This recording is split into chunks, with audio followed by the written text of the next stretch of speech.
En Alsace, l'activité des transports représente 19 000 emplois, 1500 entreprises et puis on a au droit de Strasbourg, là où nous sommes, 20 000 camions qui circulent sur un axe nord-sud à fort trafic et puis qui a comme fonction de relier à la fois le nord de l'Europe à la France et puis plus au sud à l'Espagne, mais aussi à desservir l'ensemble de l'économie alsacienne.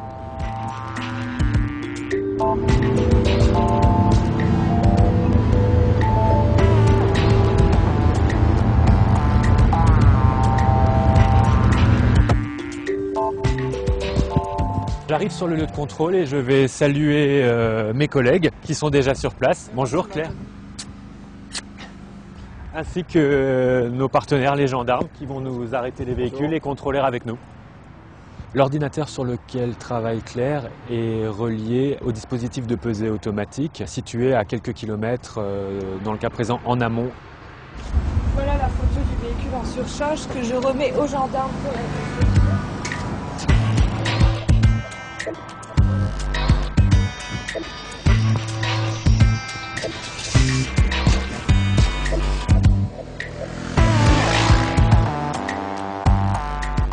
L'Adréal Alsace est un acteur régional qui a vocation à assurer des missions de contrôle routier et à accompagner les mutations tant économiques, écologiques et sociales du monde des transports dans un contexte de marché élargi et puis d'harmonisation des conditions de travail au niveau de l'Europe. Stop!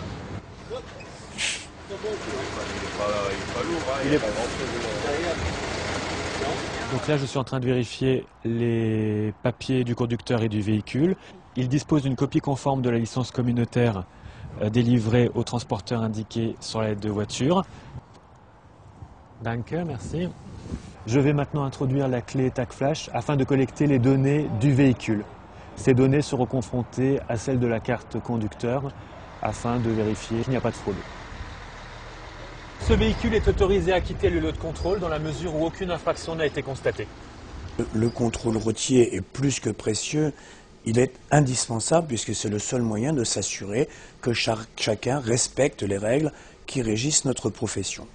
Très concrètement, les pistes de progrès existent, il faut qu'on puisse bénéficier des progrès techniques et on sait actuellement faire des pesages dynamiques. Ça permet de contrôler un véhicule dont on sait qu'il a au moins une infraction et le vécu nous fait constater qu'il y a rarement une seule infraction et quand un véhicule est en infraction sur les poids et dimensions, il y a également d'autres infractions.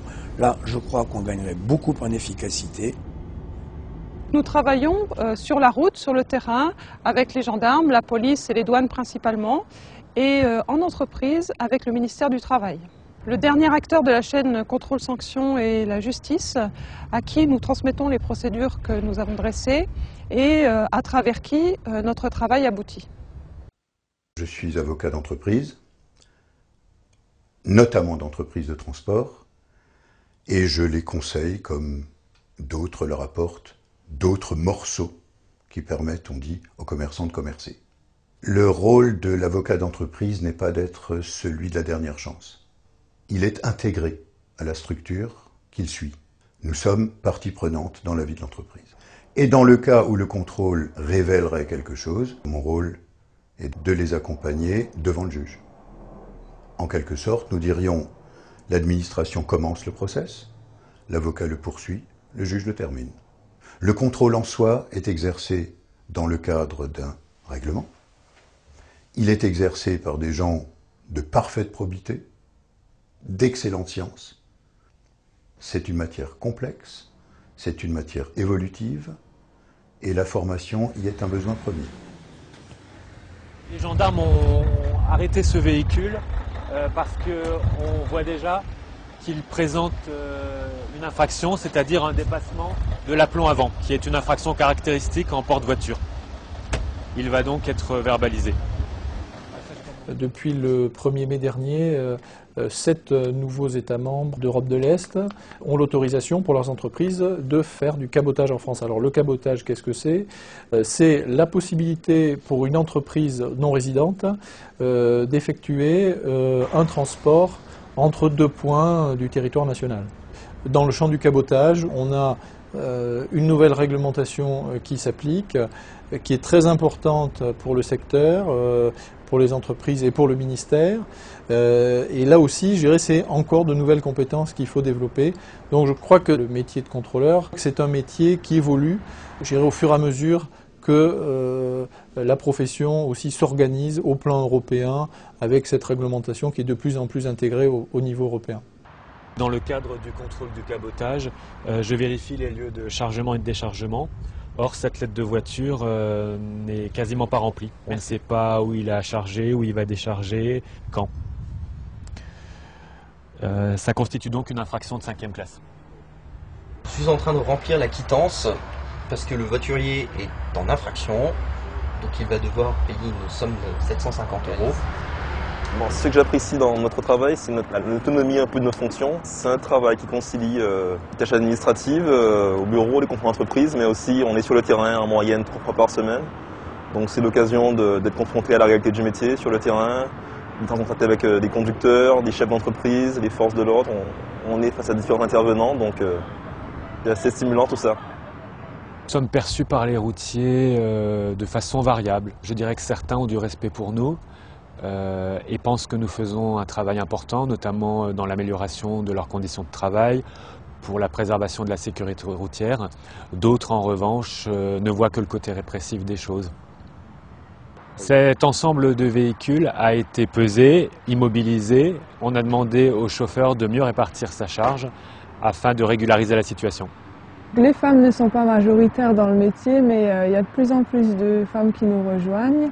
Dans l'ensemble, les conducteurs de poids lourds sont plutôt respectueux, j'ai jamais eu de soucis et je pense que certains apprécient même d'être contrôlés par une dame. Ce qui est intéressant dans le métier de contrôleur, c'est la diversité je dirais, des champs d'intervention. Il y a une dimension économique, il faut savoir connaître la comptabilité des entreprises, il faut connaître la réglementation, le code de la route, et puis c'est un travail très pointu, puisqu'il va falloir rechercher les fraudes, il va falloir comprendre la mécanique du véhicule, comprendre le chronotachygraphe, quelles sont ses interactions avec le véhicule sur les questions de vitesse. Il faut percevoir des consignations, donc gérer des montants qui sont perçus sur le bord de la route. Tout cela en sécurité, bien sûr, puisque les contrôles sont réalisés avec les forces de l'ordre. Donc je crois que ce qui est surtout motivant et passionnant dans ce métier, c'est justement cette grande diversité d'activités qui fait qu'on n'a jamais 2 jours qui se ressemblent.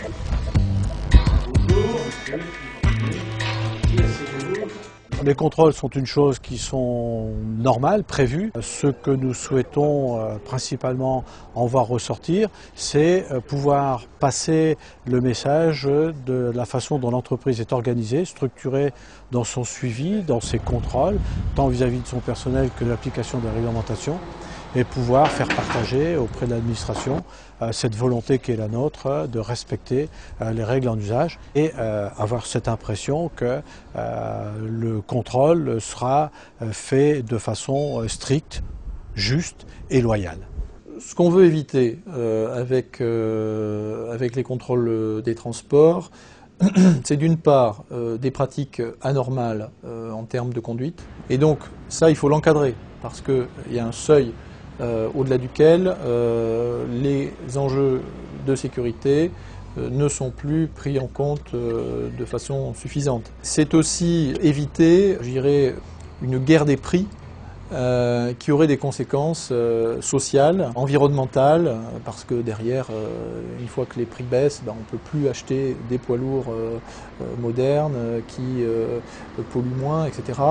Donc, je crois que l'enjeu, c'est d'avoir des entreprises qui puissent travailler dans une concurrence la plus équilibrée possible, ce qui permet de, je dirais, de satisfaire aux objectifs, je dirais, de développement durable au sens large, parce que ça concernera à la fois l'économie, le social, l'environnement et la sécurité.